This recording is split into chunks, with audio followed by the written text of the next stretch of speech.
Political slugfest peaks after the Congress stepped up its pressure on Lok Sabha Speaker Om Birla, demanding stringent action against BJP MP Ramesh Biduri for his comments against BSP MP Danish Ali.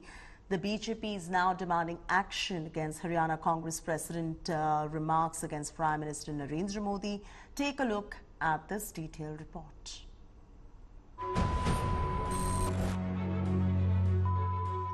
War of words over Delhi BJP MP Ramesh Biduri's abusive rant refuses to die down. On September 21st, the Delhi MP went on a rant, mouthing abusive anti-Muslim slurs at BSP MP Danish Ali. In the Temple of Democracy, the Indian Parliament, BJP MP had his say without anyone from his party raising a murmur of protest. BSP leader Danish Ali, who was at the receiving end, slammed BJP for calling him a habitual offender. BJP claimed Danish Ali had been abusing PM Modi in the house, prompting Biduri to lose his calm. मैं उस सब शब्दों को और उनकी बातों को, statement को जरा भी सपोर्ट नहीं करता हूं। लेकिन बात यह है कि अगर रमेश बिधूड़ी जी पर माननीय सांसद जी पे कार्रवाई हो रही है पार्लियामेंट में, तो कार्रवाई दानिश अली पर भी होनी चाहिए। मैं 2 बार सदन में बोलने के लिए खड़ा हुआ था तो उन्होंने बहुत अभद्र भाषा में मुझ पर कमेंट किए थे। बीजेपी का क्राइसिस मैनेजमेंट ग्रुप 48 घंटे बैठने के बाद कम से कम कोई आरोप तो ढंग का लगाते थे। दानिश अली अभी इतना नहीं गिरा है कि वो देश के प्रधानमंत्री के बारे में कोई ऐसी। Congress continued to mount pressure on Lok Sabha Speaker and BJP demanding stringent action against MP Ramesh Biduri. Rahul Gandhi called it a diversionary tactic. The main issues in India are simple. Concentration of wealth. Huge inequality in wealth, number one.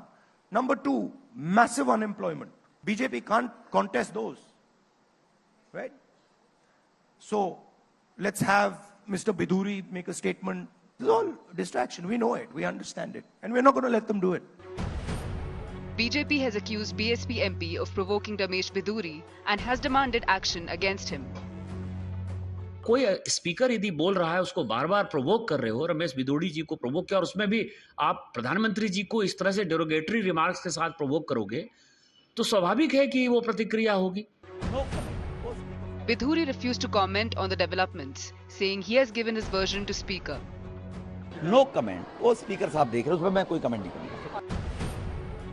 Amid the abuse fest, a video of Haryana Congress chief Uday Bhan abusing PM Modi surfaced. जो अपनी पत्नी को छोड़ देता है इस तरह से उसे भाई बोलते हैं। BJP used the abuse attack on Modi to slam Congress's मोहब्बत की दुकान claim. एक जन सामान्य के मन में भी वेदना और क्षोभ उत्पन्न हो रहा है, क्योंकि माननीय प्रधानमंत्री जी के लिए जिस प्रकार की घटिया, अभद्र, अशोभनीय भाषा का प्रयोग किया गया है, मेरे विचार से वो भारत की राजनीति में निम्नता की पराकाष्ठा है, निचलेपन की हद है, जो आज इस तरह का वक्तव्य आया है। आप बताओ कि उसमें क्या आपत्ति? Despite BJP attack, Uday Bhan remained defiant and defended his attack as a common slang. ये तो हमारे हरियाणा में आम भाषा है, जो अपनी पत्नी को छोड़ देता है इस तरह से उसे भाई बोलते हैं, और जो जिसकी शादी नहीं होती, जो कुंवारा होता है, उसको बोल देते हैं। मैंने तो नाम ही नहीं लिया, मैं तो ये कहा ऊपर राज कर रहा है, नीचे राज कर रहा है। तो इसमें आप ये बता दो कि इसमें गलत बयानी और क्या हो गई? मैंने तो नाम ही नहीं लिया, मैं तो Will our foul-mouthed netas learn to behave? Bureau Report, India Today. My colleague Shreya Chatterjee spoke to Danish Ali over alleged hate calls and threats he was receiving. Listen in. Danish जी, आपका ये कहना है कि कुछ कंप्लेंट्स है जो आपके खिलाफ कुछ ऐसे हेट्रेड मैसेज आ रहे हैं, अननोन मैसेजेस आ रहे हैं। कब से ये मैसेजेस आपके पास आने लगे, इसके बारे में अगर आप? मेरे पास कल शाम से ये मैसेजेस आने शुरू हुए हैं, जब से निशिकांत दुबे का वो लेटर जो है मीडिया में आया है। आपको लगता है कि एक तरीके का कॉन्स्पिरेसी है कि ऐसे एक आरोप लगाई जाती है, फिर एक प्रेशर टैक्टिक्स के तहत आपके पास भी ऐसे मैसेजेस, ऐसे ट्रंक मैसेजेस आने लगे? बिल्कुल, ये तो है ही है, बीजेपी का आचरण यही है, और इसीलिए वर्बल लिंचिंग हाउस के अंदर करा दी। अब लार्जर कॉन्स्पिरेसी रची जा रही है। और मैं तो कह रहा हूं कि आपके पास कोई अगर आरोप है, कोई सबूत है, तो उसको आप दिखाएं, देश के सामने लाएं। मैं तो आदरणीय स्पीकर महोदय से भी गुजारिश कर रहा हूं कि निशिकांत दुबे ने जो मेरे ऊपर आरोप लगाया है उसकी जांच करें, वरना विशेष अधिकार का एक और मामला निशिकांत दुबे के खिलाफ बनता है। एक आखिरी सवाल, बीजेपी का कहना था कि उन्होंने तुरंत एक्शन लिया, शो कॉज नोटिस जारी की, इसके बावजूद आज हमने देखा कि रमेश बिधूरी मन की बात के इवेंट में भी जुड़े थे।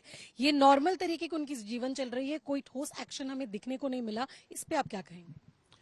मन की बात में आदरणीय प्रधानमंत्री जी ने कुछ देश की जनता जो सुनना चाहती थी, जो अमृतकाल के स्पेशल सेशन में नए पार्लियामेंट में जो प्रधानमंत्री जी ने कहा कि सांसदों का आचरण तय करेगा आने वाले चुनाव में कि कौन किस तरफ बैठेगा, क्या उनको कोई उनके मन में कोई पीड़ा हुई जिसका मैंने सुनी नहीं? उनके मन की बात मैंने सुना नहीं हो, क्योंकि ये तो 3 दिन पुराना एपिसोड है, थर्सडे का है, तो संडे। अपने कॉन्स्टिट्यूएंसी में उन्होंने इस इवेंट में वो शामिल हुए, रमेश बिधूरी, मन की बात के इवेंट। नहीं, मैं ये पूछना चाहता हूं कि आप प्रधानमंत्री जी ने भी अपने मन की संवेदना इस इशू पर, जो उन्होंने लोकसभा में हमें पाठ पढ़ाया सभी सांसदों को, और उनके पार्टी के सांसद ने ये करा, उनका मन भी दुखी हुआ होगा। शायद देश की जनता आज की मन की बात में वो भी सुनना चाहती है।